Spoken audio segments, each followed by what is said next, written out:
My earliest memories of St. Patrick's Day is just I remember green icing. Like my mom would make Green cakes with green everything. icing because that was the thing. What are your earliest memories? Oh, well, yeah, just I think of a school like, No? 90s and 2000s, like elementary school, and green cupcakes, green. The lunch had green eggs and ham, which I Oh, detested. for real? I did not like the thought. Eggs are a touchy thing. Like I like eggs now. Anything messed with eggs. I had a rough experience when I was little. I had one day when I was like borderline sick, I had eggs with ketchup, and sorry for the listeners. It all came back up.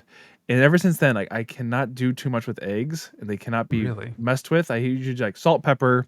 The craziest I'll go now is like a little bit of crushed red pepper, Okay. garlic powder, but like no, I do very difficult with like hot sauce or any sort of like liquid insertion to Interesting. the eggs.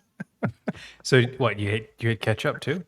No, I like ketchup. I use it very sparingly, even with Okay. French fries. It really gave me a taste for a Or distaste. just eggs. Yeah, yeah, yeah. Well, yeah. So eggs can't be touched much other than just like scrambled salt and pepper. But that's what I remember is like green Hmm. eggs and ham. Gosh. And I remember the ham on the lunch plate, like the coloring like spilling off the ham. It just it Okay. just made me Wait, like was the ham green the too? ham was green too. How? I don't Like know, but that's why I don't like it. I'm like, and that's don't touch the ham. So I think about so today when I think of like St. Patrick's Day, that's why I bleed. I my memory goes back to the bleeding green of Oh my gosh. foods. Okay. So do you have any Irish in you? A little, I think. On it's like my mother's side's 100% Italian, Okay. basically, and my dad's side is his father is French Canadian. His mother is what they called, a Yankee, a swamp Yankee. That means a mix of all the colonial settlers. So like she's Irish, English, Interesting. Scottish, Okay. So Yeah. there, I think on that side, I'm something. Okay. Yeah, for me, gosh, for me, I'm I don't know, quarter Irish or something, or might Well, might be Scot or something. But my mom's German Irish family, their last name was Mick, so they were mix. come on, can't be any more. Yeah, yeah. And then my dad's Portuguese, Brazilian. There's some native Brazilian in there somewhere. So Wow. yeah. Um, so I got a little finger in a little bit of everything. And Well, yeah, then what an yeah, interesting mix. yeah. My wife's her family. She's got like Italian from the Amalfi Coast, Ah, and then the DR, Dominican Republic, wow. and some Africa, obviously because of the DR. But Hmm. and of course Genghis Khan is in there because he's in everything. He's So, in all of us. so talking about eggs, can you Yeah, catch us up on what's going on with your chickens? the Because you chickens. shared, I don't know if you Yeah, want to. You had a I couple of can. horror stories from this past Yeah, week. I forgot we didn't actually talk about here. Yeah. So we got chicks, end of last year, and been raising these things, caring for them, loving them. I'll pour on the heart story. Yeah. Did you They're name them all? funny enough, we were I was one click away from ordering because they all look the same. I was gonna get little tags you could put around their ankles, like they're like little Okay. like rings, colored rings. And we were going to name them, and I'm thankful we did not because spring has just sprung here or started to spring. Like daffodils are coming out, it's getting sunnier out. So let's let the chickens roam free. They deserve it. They've been in the coop, all winter long. First day, they grazed the grass. They were all around the yard, loving it. You could tell they were happy. Hmm. Went back in at the end of the night just fine. Second day, let them out, grazed all day. They were all happy. And then it was like dusk, just about the sunset, and it's just that, like, the end of the day. And I was like, all right, I'm gonna go put them in and let them in a bit. And I was inside, and I hear a bunch of squawking and a bunch of kerfuffling. I'm like, oh shoot! I ran outside, and unfortunately, I saw the fox with one of the chickens in its mouth on the way to the woods. I yelled and get out, scram! Oh, no. And I was like, I had to herd all these chickens. They're all like, Yeah. Panicking. yeah. So I got the rest of them in, Hmm. and saw that it was still by the woods, and so I got them in, and I guess I'm not a seasoned farmer, so I was not seasoned through the cycle of life yet. So it really kind of affected me. I got really touched by these things I've been caring for, and I raised them since they were chicks. I put them Hmm. in my hoodie, and they were little Oh babies, and gosh. so Yeah. when I Yeah. saw the one in the woods, it really actually affected me. I kind of got Yeah. emotional out there, Yeah, no kidding. and knew I saw it was still alive, and I said, "There's nothing I could do about it." And to really make this a full Hollywood movie, I did say to the chick, I said, "I'm sorry." I just felt so bad Yeah. that I let it down, uh, and then I went back inside. I thought, I'm like, "What should I do with this? Should I try and take it? Is it hurt?" I'm like, "No, it's way too hurt to like really come back." And it didn't cross my mind to like finish Yeah. it myself. So I was like, Yeah. I'm just gonna go back in and let the fox like Let the it circle of life finish it things. happened. So I Yeah. went back inside and I watched the fox come back, get it, and go. Mhm. And now in the yard there's still a bunch of feathers everywhere. I can't like Okay. they don't rake easy. So they Yeah. just it's one of those things you don't Constant think about. memories. Yeah. Well, then the next day I went for a walk with my dog through the woods and I saw the trail of feathers. I'm like, oh gosh, like this is just like morbid. So my game plan was like, okay, no more free range until I can figure out now that they know they're there, they know they're Mhm. there. So I got extra fencing. I was like, I'm gonna make a nice corral, like so they can get out of their coop and still roam, but like fenced in. I kid you not, I made this fence, went inside to get a little snack bar or something. I don't really remember. I think it was just like a snack. In the 5 minute window that I went inside and went back out, one of them was missing. I'm like, how could this have? And I couldn't see anything. All I saw was there was no feathers for where they were, and Mhm. no sound was made. I look at the fence, the edge of the woods line, and there's a clump of black feathers, and a black chicken was taken. I'm like, so I think it was either a hawk, an eagle. I Did don't think something it have was a jumped? fox. How high is the Well, fence line? so the fence line, the back half is probably 4.5 feet tall, or Okay. it goes up to like 4 feet tall, and the Okay. front line, which it should be reversed, the one close to the house is 5 feet tall. Okay. Apparently, foxes can jump pretty high, so it is possible.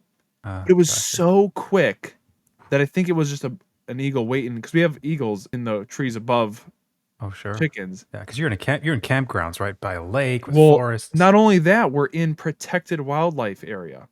So we're in. So Gosh. there's an organization that owns a lot of the property around here, Yeah, yeah. and they're all protected. You can't hunt. You can't. It's all so for hundreds 100 years. These animals have lived without any predators other than their natural, their natural predators. So these things Yeah. are bold and Here come this young family of pioneers, what, with their dysentery from what, the wagon train and yeah, stuff? And and we just give them free meals yeah. outside, We're gro- fattened chickens. Oh So that's not heavy at all. Well, ad break. yeah.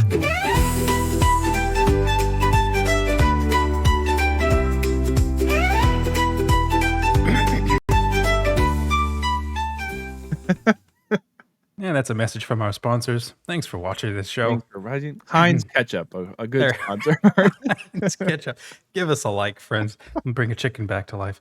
We used to have chickens growing up as kids, and we had, I mean, we used to get a lot of eggs from them. But my gosh, there's How many like, did you have when you were kids? how many did we No? have? Gosh, easily 6, I think. Okay. Maybe 10. I remember when we first started out, Start with we one. had 2 big white, they were called leghorns, I think. This is down in Okay. Yeah. Australia. And then the heat wave came through, and we bought them like full size. They weren't chicks. Yeah. Heat wave came through, and these things just rolled over and Really? yellow legs sticking straight up, and they just died. And they were like massive. It's like taking those things, you just drop them in the trash can. It's like Oh, it was sad. So then we went on the other side of the property and we cleared out an aviary that was just there when we bought the house, and it was completely termite yeah. riddled. So we just ripped it all out and put up some fresh chicken wire and put them in there. We had one little brown chicken that was always escaping. So of course we named it after Ginger from Chicken Run. And she Okay. was Yeah. always escaping, always like chasing around the yard because she'd find a little gap or a hole or Oh, something. Ginger. Yep. And she'd help the others escape too. And then one day we got ourselves a rooster, even though I'm pretty sure the neighborhood would not have allowed it. And Yeah. so, have we talked about this on the show? I don't remember. No. No. Well, we got ourselves a rooster to encourage the chickens to lay because they weren't giving us any eggs. That's why we got them. Because Yeah. I'm from a family of, 8 kids, so there's 10 people. So You I don't need know it. how my parents afforded all the food. Granted, it was the 90s, so everything was like Sure. Yeah. Yeah. halcyon days and it was perfect paradise, obviously. But no, The old 90s. based on what they say about it all. So I don't know how they afforded eggs and stuff. So we got Yeah. we got chickens to be able to have eggs, and we weren't getting any for months. And then so we got a rooster. That's what somebody told us. Yeah, roosters help them lay eggs. And so this rooster, all he did was he chased them around, and he Yeah. just chased them. And we still didn't get any eggs. And so we put him in a cardboard box and stuck him in the boys' room, thinking, he'll wake up the boys, because my dad was sick of coming down to. Wake them all up. Yeah. My dad would have this thing where he'd walk around in the morning. I remember him coming in freshly shaved with the smell of his aftershave, Old Spice. And he'd be all ready for the day. It'd be flat 6 a.m. It's dark outside, and he's ready for the day like he never went to sleep, And he would bring in his old times living in a monastery in Brazil. And he'd come in with a bell. He'd ring that bell coming down the hallway. Balang, balang, balang. Oh, it's 8 kids. Like, you're not walking over and kissing every kid awake. He's a bit of a hard ass in those sorts of things. Yep. Walk in, flip on the light, ring the bell, and he would say a specific little phrase, and we had to reply to confirm that we were awake. Wow. And I remember there was one day we were 4 boys in bunk beds. And if you weren't careful, because I was on the top bed, if I wasn't careful, if I sat up straight, my head would go straight into the ceiling fan. Worse. Yeah, because it's Australia, it's hot, It's then you stop the ceiling fan with your forehead. So they decided, okay, we're putting the boys at the other side of the house, and we're going to put the chicken in a cardboard box You headed. and let the chicken wake him up in the morning. The rooster wake him up, and he didn't. He just slept in with us. And so at some point, in here. yeah, it's just all quiet. And so my mom's like, fine, no free rent. And so my dad chopped off his head, and we plucked him, and she cooked him, and I ate him. Nobody else could bring themselves to do it. I thought he tasted good. big rooster soup. Yeah.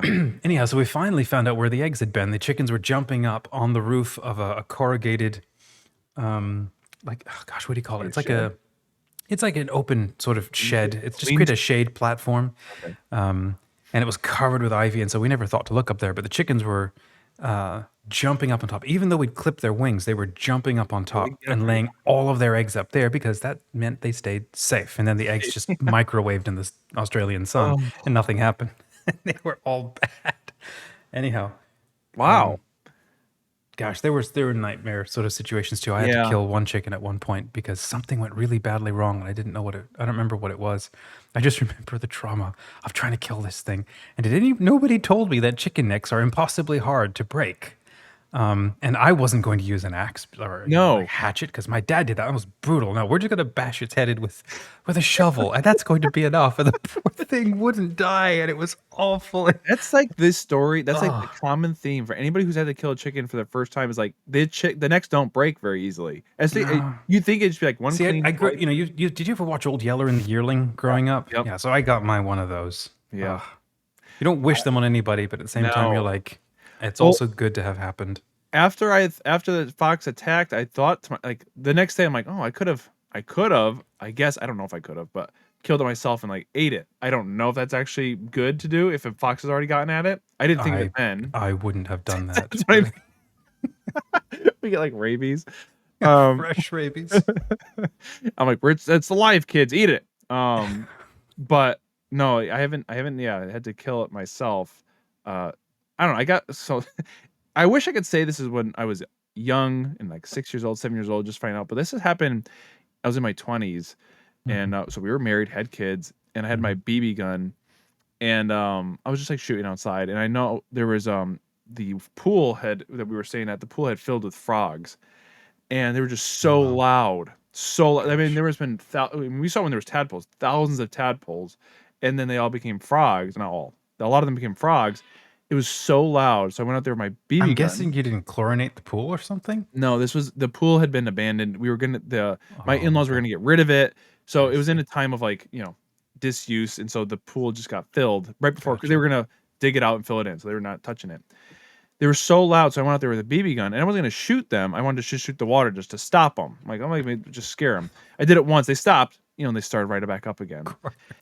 And, I'm just there. I'm like, just looking at them, and I'm like, there's one. I'm like, I don't know, just the thought, your intrusive thoughts like overtake. I'm like, if I just shoot, like, I bet I could get pretty close to it and see. Well, I got more than pretty close. I got dead on, and I just see this frog, and I hit it right square in the back, and just stops and floats to the top. I'm like, what have I done? I was just like, what am I doing? And I just like thought like from that moment I'm like, I don't want to like just kill animals for like if I was gonna eat it, it's a different thing. But it was like the last Mhm. animal that I just like killed for no reason. Mhm. And it made me think, and so ever since then I've had like kind of like a soft spot for any kind of animals. Mhm. Um again, I wish that was like a story that I had when I was 8 because it Yeah. makes sense. 8, you're Yeah. figuring things out, not as like a 25-year-old trying to be like, "Ooh." Gosh. But Gosh. Well, here we go. Episode on animal horror stories and growing up. murder and growing up. Murder. Do you watch Traitors? No, I haven't. I was quoting Gollum, but Oh, why? Why do you say?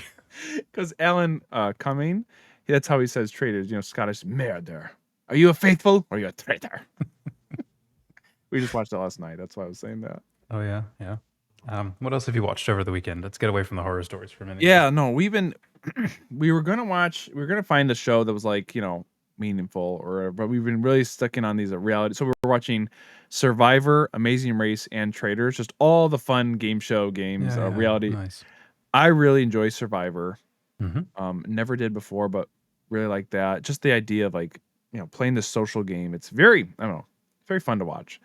And Traders is very fun. The idea of we've talked about this before, trying to mask yourself and lie. Mm-hmm. And then I think about like in my own shoes or I don't know, maybe you too. What do you think? Like, could you, if you're playing a game, it's not like real life, you're playing a game for money. The whole point is you're playing the game. Could you, Monopoly. yeah, could you be a good liar? Oh Do you yeah. think? Yeah. Okay. I am It's so one quick. of my so quick. One of my Oh yeah. proudest I do moments. it now. We're playing Monopoly early in the marriage, first or second year of marriage, I think. And my brother-in-law brings his girlfriend home, and she's this nice Christian girl, blonde wasp family, and we're all sitting down, we're all playing Monopoly, and I start taking from the bank, when nobody's looking, and I end up getting like $3,000 worth of $500 banknotes or something like this. Smuggling. And it takes about a half hour before the brother-in-law, he's in real estate, so he prides himself on dominating this game. And so I have to stick it to him. So he Yeah. and I, it's like alpha, get all the time, whenever we're in the room together. I mean, we kind of like each other. We put Yeah. up with each other and stuff, but he was the man of the family, and now I'm older than him. And he looks at me like, oh, you're the dork who does design, and, I'm the man because I'm in real estate. Real And, estate. Much cooler. and so, of course, in Monopoly, we try to quietly whoop each other, Yeah. and the women are just like watching us Yeah, and what's going on? also trying to whip everybody Yeah, yeah. because, finally we can, whatever. Yep. So when he finally realized, wait, why is there not enough money in the till? Like, what's going Why does on? Dominic have a stack? No, I'm keeping it like under the table. Oh, I'm just there pulling you it out go. like when I need Yep. to. It's too obvious if it's just sitting on the table. That's what I say. Good. And so I finally pull up this fat wad of bread and I go to put it down, and the look on his girlfriend's face, like, because I was not only Catholic, I was the Catholic, You boy, were but the the fact that Catholic. I could be like the biggest thief in the room with the No one's not coldest. coming. Yeah. I loved it. I could do it. You would So I dumb. feel like you would like. Do you ever play the game Sheriff of Nottingham? No, I never did. That's a fun game, and there's a point in the game where there's a sheriff of Nottingham and you have to bring things into Nottingham, and you have a satchel, and you decide before you go into Nottingham whether you're going to bring normal goods or contraband. If you get contraband across into Nottingham, you get extra points or dollars, and if you just bring your normal stuff, it's less. So the game goes that you talk to the sheriff and say what you're bringing, and he has to question you, and it's all part of the thing. So you could lie to the sheriff and give your reasons why, like, listen, and then so you go like, I'm just a poor servant, like I don't need to make any trouble, I'm just trying to bring my bread to my family. Like you play that kind of game. Yeah, But I think that'd be a fun game for you. Like I don't know how I think it would you'd be. be better at the. But So it's where are you going? I wanted to ask you, like, so why is Traitors and Survivor fun for you? Like you said, quote, the social game of Survivor. Tell me about that. What does that mean to you? This is the thing. I think Survivor is the more intriguing one. Traitors is fun because you see reality stars, and it's a fun game to see how they do things. But Survivor, you have to try and make it to the end, vote people out. So you have to play this game. You have to play sometimes dirty, sometimes lie, sometimes. But at the end, I don't know if you've ever seen Survivor. At the end, the people you voted out, they're the ones who vote if you're going to win or not. So how you play the game Oh is based. wow, So like interesting. the last 9 people I think are become the jury. So not the first people that voted out, but by the end of the game, you want to play a game that's really smart and strategic, but also not burning bridges because they're the people that are going to vote you in. So I think it's just an interesting concept of how you play a game that everybody knows it's a game, That's so interesting because but that automatically stops you from uh-huh. just yeah slashing So and you burning. can't be a villain the entire time. You have to be strategic, Yeah. but also if you are Mhm. a villain, that's what they call them. Like if you're, kind of burning people, blindsiding them, you have to play a good game. If the Mhm. jury recognizes you're playing a good game, or if you're being ruthless for no reason, it's just an Mhm. interesting concept Dynamic. Yeah. because it's a game for $1 million, but um, obviously emotions play a part, and human Yeah. human feelings come into play. Mhm. Whereas you're watching, you're like, why can't you just whatever? He voted you out, like it's the game. But in the game itself, like you have emotions and feelings of like how you feel. You know, there's because sometimes people get trashed for no reason, and it's like Mhm. that. I could see the gameplay, but now you're just being ruthless for no reason. Yeah. So it's just interesting to watch and how it plays out. And they do like fun challenges and see So them. why does it interest you? Like the psychology, the social I dynamics of yeah, it. What is it about you that you like it? well, I like the idea of like how people interact with each other, and I don't know, it's interesting to see it play out in that kind of way. When stakes are at play, how do you act? Mhm. And whenever you're watching those shows, you always put yourself in their shoes. So I try to think of like, what would I be like in a game like that? For $1 million, would you be true to your values and morals or whatever? Or would you say, no, it's a game. I can lie, cheat, steal. It's just an interesting concept that Mhm. how far can you go when the concept of a game is there, but you're Mhm. still dealing with people. Mhm. And so I kind of go back and forth. I think I would just play the game and lie if I have to, but I'm not a very good liar. I don't think. I wear my heart on my sleeve too much. So it'd be interesting to think, how would you play the game if you know you can't lie, Mhm. but you have to do sometimes? Mhm. I don't know. So it's just interesting. I think it interests me because I don't know what I would do, Yeah. and I would just like seeing what people would do. Is there like after watching like a couple of seasons of it, are there like how do you say lessons that you're abstracting or taking from it, thinking this is interesting, I can Yeah, start applying this myself maybe. more so of the things of like what you can do. Yeah. Like we impose our own limits. I think, so you see these people who do things that are out of their comfort zone. That's another Mhm. thing. That's why we've talked about yes theory, seek discomfort. Right. I really like sinking into the idea of like we can do things more than we think we can. It's just that barrier we put on our own, selves. And even like, there's even so back to Traitors, there's one episode that they're buried alive, and it's a stay in there for 45 minutes. Like if you're buried alive, that's a terrifying situation. Yeah, no kidding. If there's an indefinite amount of time, it's very difficult to do. You probably would only last like 15 minutes. Mhm.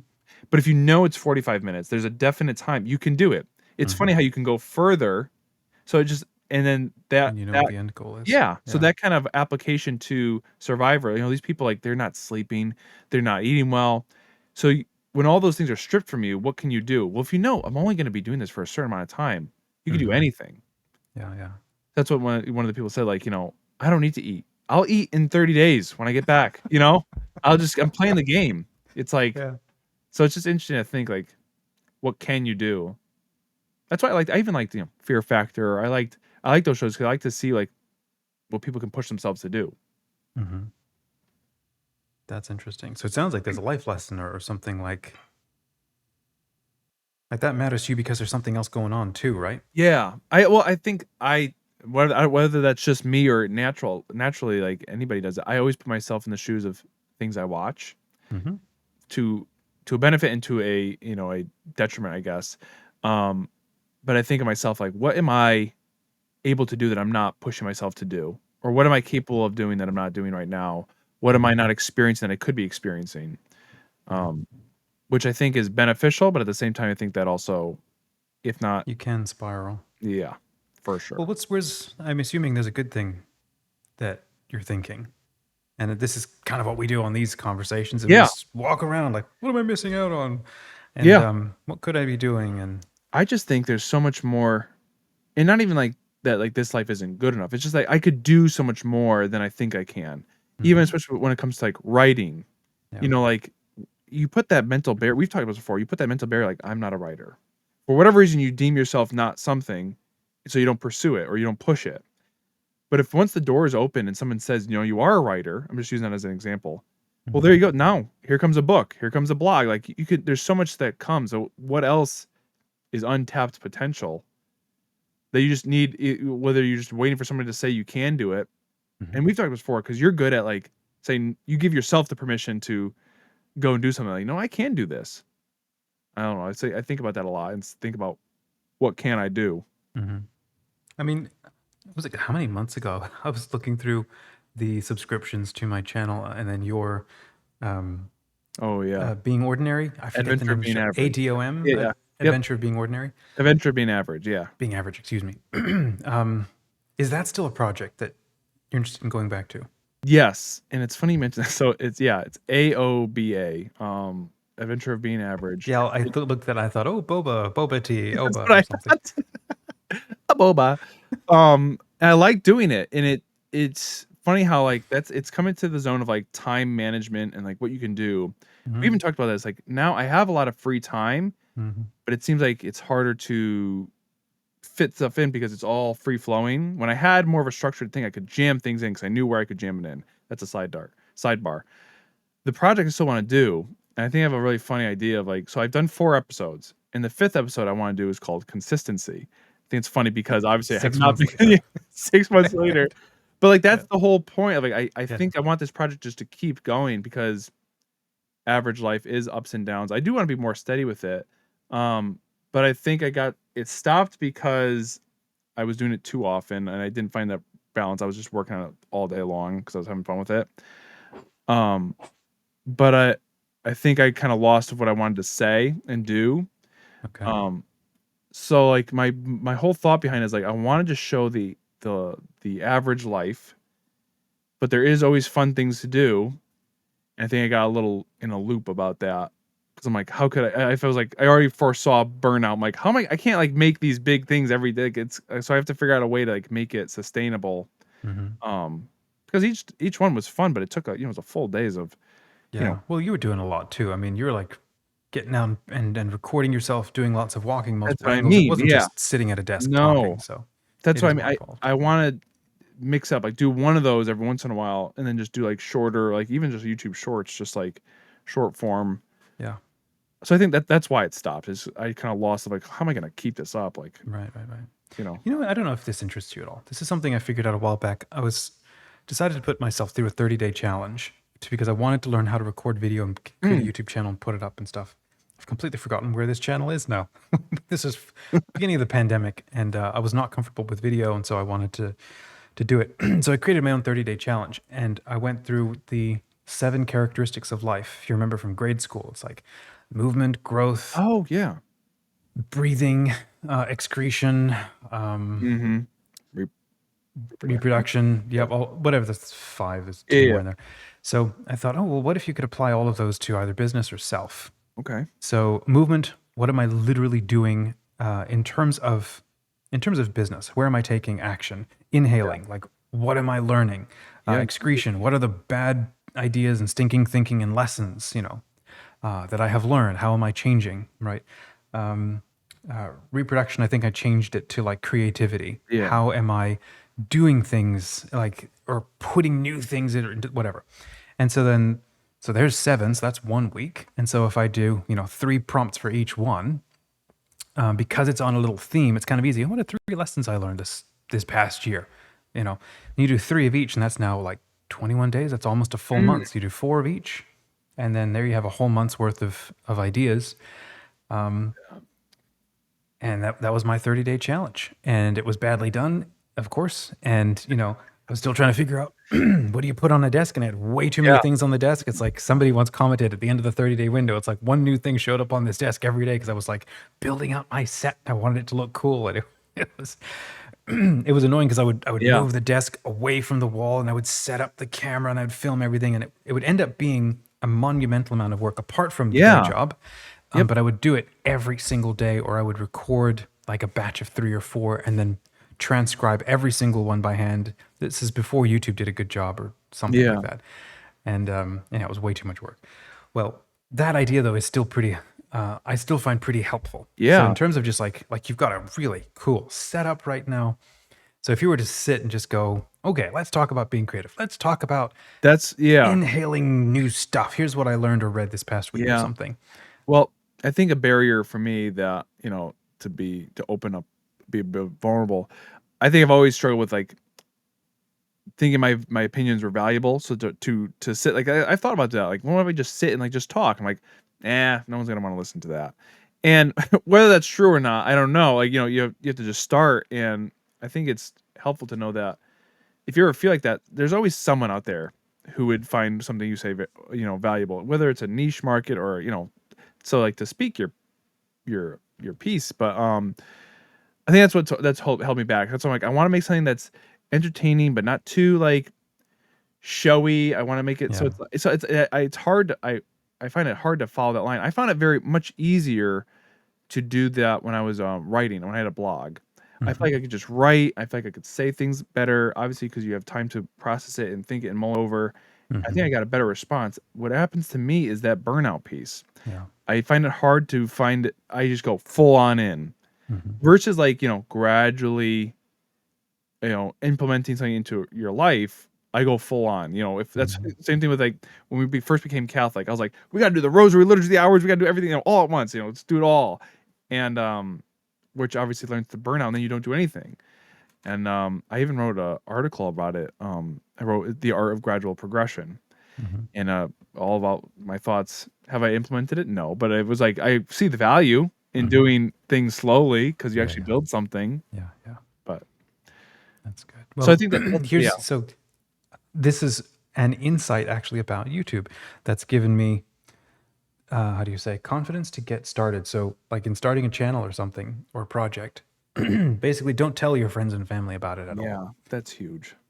Um, because you're not really creating it for them. Like if I'm sitting down and I'm journaling my thoughts effectively and I'm storing them basically publicly, my mindset might be I'm either recording this for myself or I'm recording this for me 2 days ago or for me last year who wished that they'd known this now. Yeah. And then what's cool about the YouTube algorithm is over time, because it will take a long time, but over time, the algorithm is kind of like a good friend that sort of goes, let me go find the person who wants exactly this, what you have to say. You don't have to worry about it. I'll go find that. You just give me good stuff to go give to them.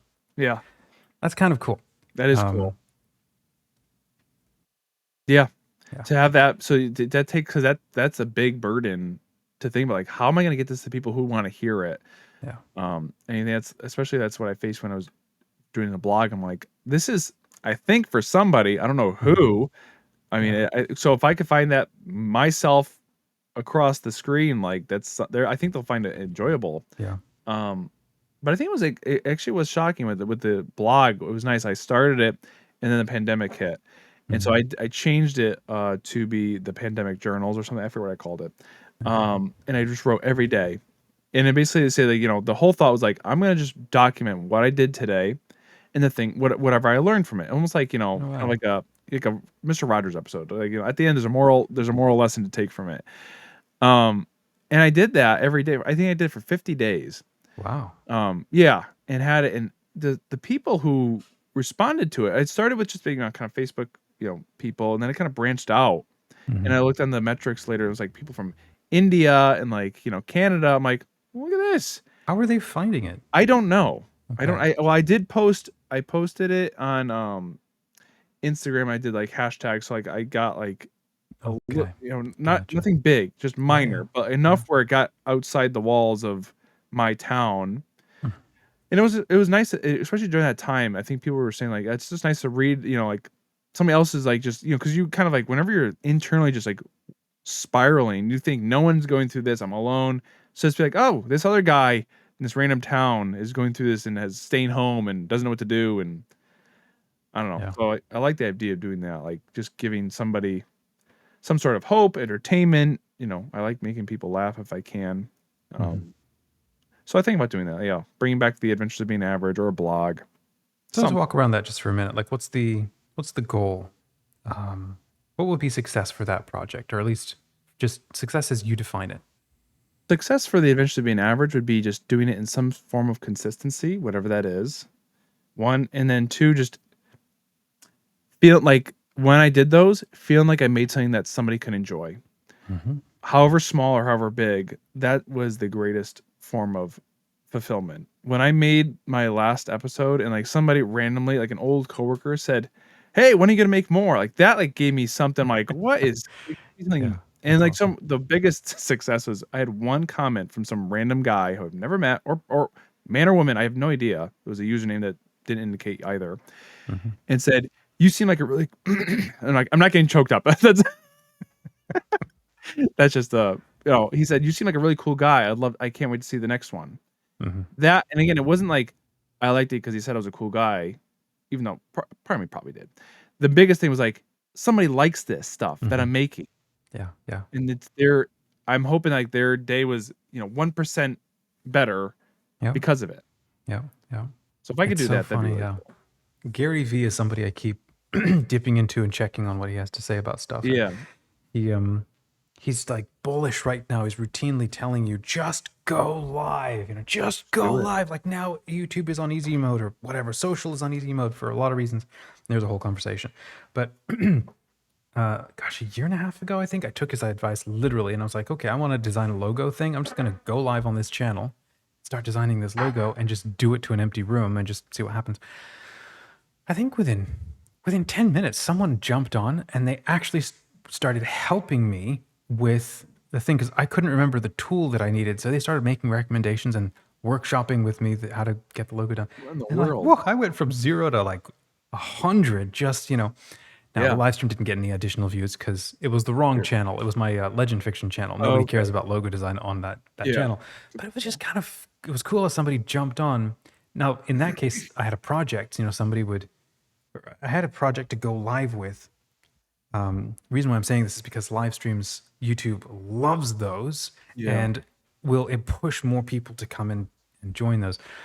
So I thought, okay, well, what can I learn from that? Let me just start doing morning, writing sessions. I'll start live streaming, just writing in the morning. We'll just, Yeah. writing live streams. And I think I did that for almost like 30 to 40 days or something, or 2 months almost or something. And so I wrote a novel mostly during that time period, and then there was a group of people who would be showing up, like regular, just total strangers from out on the internet who were awesome, and they just started showing up and following along. They would check in and stuff, and when we moved to this new place, I tried getting back into it and then just stopped because, well, a lot of things were going on. I couldn't feel like I could write anymore, Yeah. and also I was struggling with the fact that now my writing sessions, which is like a really special creative me time, it's starting to feel performative. Doing it every single day, I'm having Yeah. to cheat out to the camera and having to introduce it and all the time, and I'm not actually getting in the zone. And Yeah. so maybe somebody else could do really well at this. Maybe it's not me. Maybe this is not the thing I should be doing. I don't know. So I'm still trying to figure out or think about like, what are some things I could do to just go live with and just, Yeah. talk about. I'm still thinking so. That's the hard part I've seen too, is like with writing, especially. Like I really enjoy writing, but every Hmm. time I think about when I start to do like when you let's say when your hobby becomes your job, you start to dislike it. Hmm. I don't want that to happen. I think that always Hmm. kind of like throttles me. And again, it's a lot of it. I know there's a big mountain of excuses, but like that Yeah. is something that throttles me. I'm like, oh, I don't want it to be something that I don't like anymore. Hmm. Um, I don't know. So, an update on the book. It is where I haven't progressed any further. It's still I'm almost done, I got 20 more, I think 20 solid more chapters to final edit. And it's final edit just means, proofreading essentially. It's just a final read through. It's all Hmm. done. Um, but it's and then once that's done though, then I have to, get it ready for Amazon and, little but still something to do. Hmm. Um, but Well, look, I man, think the goal was met, right? Finish rereading through it, finish editing through it, that's get it done. to a Yeah. point where it could be published. And It so could I'm be. I'm basically Yes. too. I've Yep. got other people, beta readers, coming in and now reading it. So good. It looks like we both met our goal. I think I met it faster than you. I don't know. I would I'd give you that, yeah. Um, Yeah. there's something you were saying I wanted to go back to, which was burnout. Yeah. I recorded a show, or it was a half-hour series of like what makes the good life. For me, what am I trying to Yeah. do? And Well, that's so interesting. recorded for about a half hour over on my Saga brand channel. And one of the topics that came up was burnout. And it's like, oh, let me throw that in while I can remember it. And I can't remember who it was who was saying this. maybe it was Alex Hormozy, I don't remember. But he was saying burnout is what happens when the amount of input doesn't match the amount of output that you get from something. Yeah. So if you put high input into something, you get low output from Yep. something, you feel like it's just not worth. But if you were to put the same amount of input into something and you were to get equal or higher amounts of return, then it doesn't feel like burnout. It's just, you just Yeah. feel excited and it's working Good. and that's great. So going back to kind of your channel, I want to press on that for a second.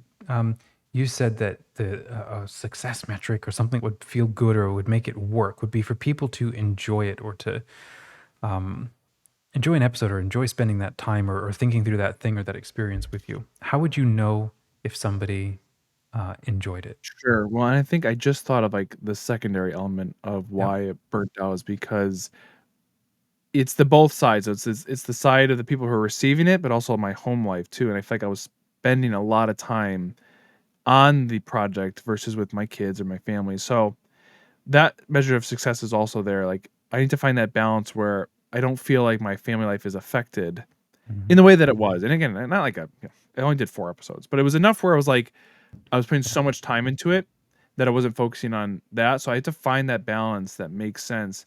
And so to answer your question, when I do get that balance of like spend the proper amount of time on my side, when I get it out, I know that somebody, when I post it, if I see a comment like I did, like that's what kept me, that was on the first video.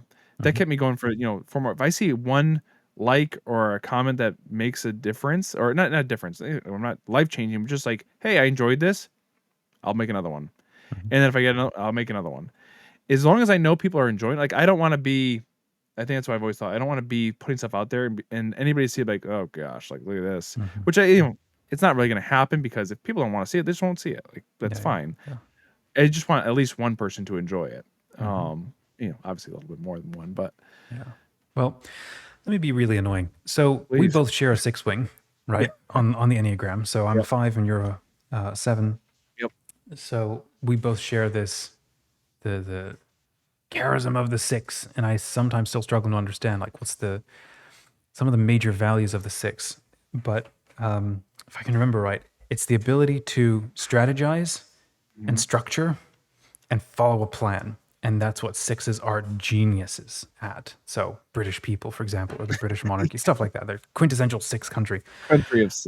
Yeah. So for me, being a 5 and with a 4, I don't like strategy and structure. Plus, I've got ADHD, so I like things to be kind of the way I want them.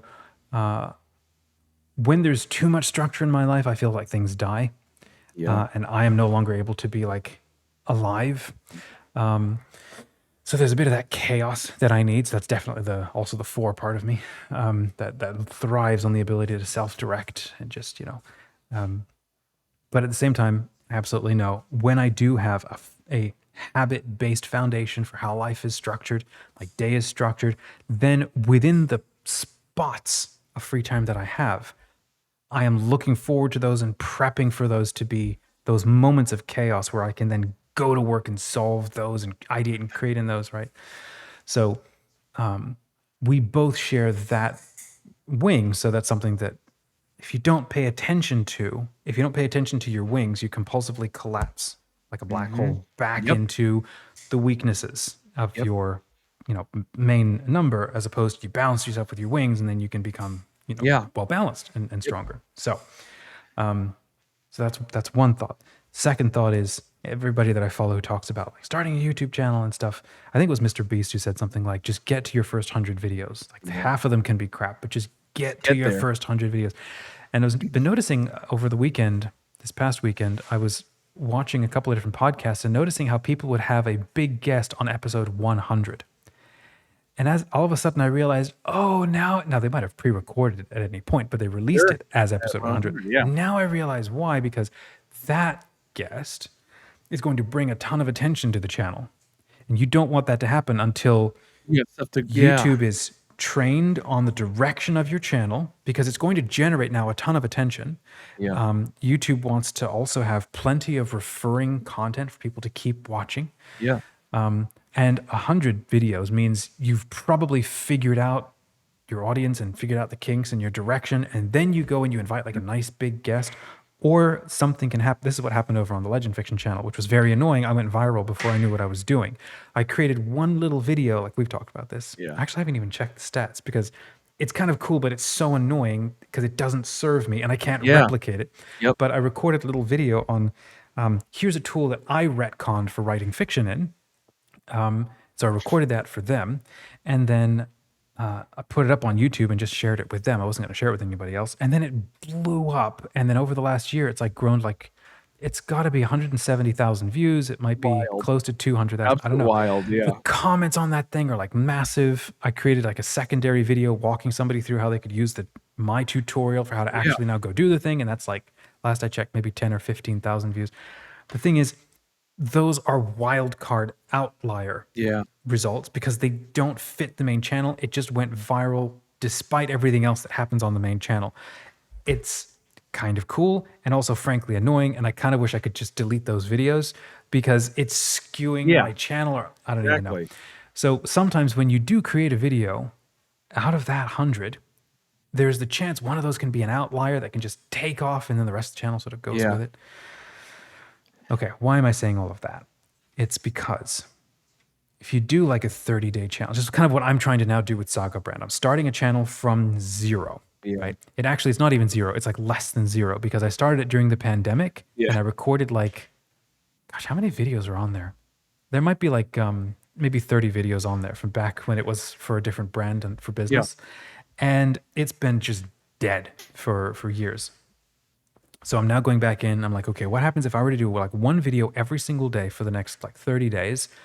What would that do? Now I haven't been able to keep to it. I'm now trying to get to a point where I can keep to that, partner with a friend. We're working on that together.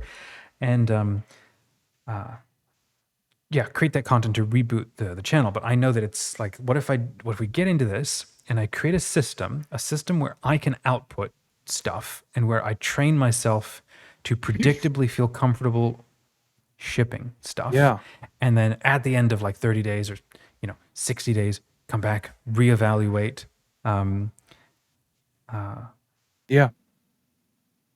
Sort of forgot where I was going, but it's mostly the idea of like systems and then just putting in, because from what you were saying, again, being annoying, the idea of shipping a video and then waiting for a like to condition you to create the new video means you'll always be looking for the next stepping stone to appear for you instead of creating them. I like that. That concept more of just pushing and creating and getting it out there, and then the more you put out, you will get the people who like it inevitably because you're going to be putting it out, and if YouTube's like, hey, I could find the person that likes this enjoyable. You made me think of I'm going back to an earlier point though, like the structure versus chaos, and I like that because I've been wrestling with that concept for a while recently, and for all of adult life, because when I'm in modes of like ultimate structure, right? I have a 9-to-5 job. I go to an office. So ultimate structure, I have that that part of me. It's like, I just want to push back. I just want to do what I want to do. I just want to be free. I want to have but then I have the times like now I have that ultimate freedom and I'm like lost. And so it's like, I feel like, that old like study with the schoolyard and the fence and the kids. It's like, I almost like, I want the fence so I could push back and like peel apart the chain wire fence and like look under and explore and go build a fort on the fence line. Like I almost need a certain amount of structure to push back on, if that makes sense. Which is, it seems crazy, but it's because it's like you want structure to like try and break the rules. But I don't know. I think I was thinking about that before. Like I used to have a job that woke up or left the house at 6. It was an hour drive. Got to work at 7. Had a 12 to 1 lunch. Left at 4. Very boom, boom, boom. Same thing every day. And I started like building off of that. I was able to like, I'm going to wake up at 5 so I could pray and read the Bible for 30 minutes. And then I could write for 30 minutes. And then I get to leave and I get an hour. I built off and said, and if I get there 15 minutes early, what I used to do is if I get to work 15 minutes early, I could rollerblade along the shoreline for 15 minutes. That's cool. Like stuff like that. But like, and I got right down to the wire of like, I could fill this little gap. I got an hour here. I could fill that up. But when there's nothing to fill, and it all becomes available for me personally. Like today, so like my days are pretty flexible. I have a job that needs to be done in a roughly, same time frame, but like my morning can start whenever, the day can kind of be started and ended wherever within reason, and I don't have to be at a bed at a certain point. But I get to the point where I'm like, it's too much freedom, and I don't know because there's nothing to push against bat on. Mhm. So it's not like, oh, like I have to be better at this time, so I'm gonna fill up this time. It's like, no, I don't have to do anything. And it's an interesting concept. So I'm trying to like, but now I'm in the point where I'm trying to like makeshift Mhm. like my own structure. It's tough though when you're doing your own structure. There's nothing to push back because it's just your own thing. So it's like, Yeah. they're not Well, as let me just do like walk around this from the outside, not yeah knowing your life, right? You've got kids, and you've got your family living upstairs and stuff, and so you're working from home. I'm going to assume that there are already very clear beats throughout the day that like must be met, where everybody freaks out and everything falls apart and stuff. So in that sense, there are already specific mile markers that have to be met every day. Kids wake up, kids bedtime, meal times, shower times, all of that stuff. So true. there is already a structure that's mapped to this day. It's probably so habitual it's become invisible, maybe. But if that isn't met, then everything falls apart. So now you're like identifying the gaps in your schedule that there's time that's dedicated for you and your family, you and your Yeah. wife, and then there's time that is blocked off that must be accomplished for work, and then there's the time that's like potentially available for you. Yeah. And if that isn't like clear, so that for example you're able to look at that time of the day every single day, and your psyche, your soul is like it's on a cycle, like 24 hours from this moment, I am back here doing this creative thing that's meaningful to me, Yeah. and I can get into the zone for an hour, 2 hours. And we have this commitment. And then the rest of the day will just tick off as it needs to, because we're humans. We all need habits to survive. And that's True. how we all work and Yeah. show each other, model safety to each other, especially for children, and ourselves. Yeah. It's so funny for me. Whenever I talk about the words like, "Oh, humans are habitual animals," I read too many sort of noir assassin thrillers or something growing up, where these assassins would be like snidely watching the character from I know across the the window in routine. Paris and just remarking on how stupid humans are. Like we default to habits, Yeah. that walking to the same places, go to the same Yep. cafe, carry the same paper the same way. It's like, and whereas a real lone wolf hunter varies his path to work every single day. You take a different bus, you take a different train, you loop back around the True. block to make sure you're not Yeah. being followed, and then, yeah, you die early because the human body can't keep up with that kind No. of constant stress. No. Yeah. So it's funny for me, like my mind instantly bifurcates whenever I start talking about this stuff, because like, oh yeah, the real, manly thing is to not have habits. Like, no, the human organism requires predictable, Yeah. habitual, um, daily structure, because that creates safety, and you need that That's over the space of a week. You need that yeah. over the space of months, seasons.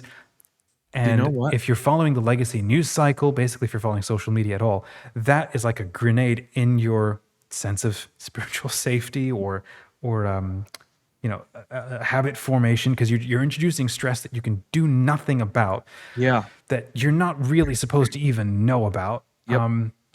And it doesn't do any good for you to know about it Yeah. half the time. I Well, don't know. What were you saying? no, you made me think that like, because there's a part of me like I don't know if it's the seven that likes spontaneity and like all that stuff. Like, but the thing that you made me just think about this and kind of understand it. Like, there's no spontaneity when there's no routine because then everything is spontaneous. So then nothing stands out as like exciting because everything is chaotic. It's only exciting when like that's like when I had a 9 to 5 and do the same thing. It's only fun and exciting when you break the routine and Hmm. that becomes really enjoyable. Then you go back and you enjoy the routine because it's safe, it's predictable, you understand it. I think you almost like kind of without being too dramatic, you brought like a sense of clarity that I need that sense of routine to do the things that I love, which is the Hmm. offshoots. But when Hmm. everything's an offshoot, then nothing feels like an offshoot. If that makes sense, Yeah, it all feels boring. It makes me think of these. It's like these movies I've seen of like boho artists' colonies, and they wake up and they're half dazed because they're stoned the night before, and they're wandering around in leopard print, and yeah, trying to paint, and they're lounging around the cafes and the water fountains and stuff. And I look at that and I think it's kind of cool. That would become so boring after 3 hours, it does. because there's everything is like whatever I feel like doing, and there's like no structure to your day. It's like I need to go back and just work as a cashier just for like 6 hours, just to like get a sense of routine going again. No joke. That is something I have said. Honestly, I said, I honestly, like, we were talking about cashier. I said, I just want to go back because I know, like, I get up, I go to work, I do these things, and I leave. And like, you need that because then, like, I remember like being a cashier. I literally was a cashier or something. That gives you the sense, like, you know what, today I'm gonna stay up late, watch a movie. But when every night you can do that, no nights feel good to do that. It's Yeah, yeah. such an interesting concept. So we'll start to wrap here. Yeah.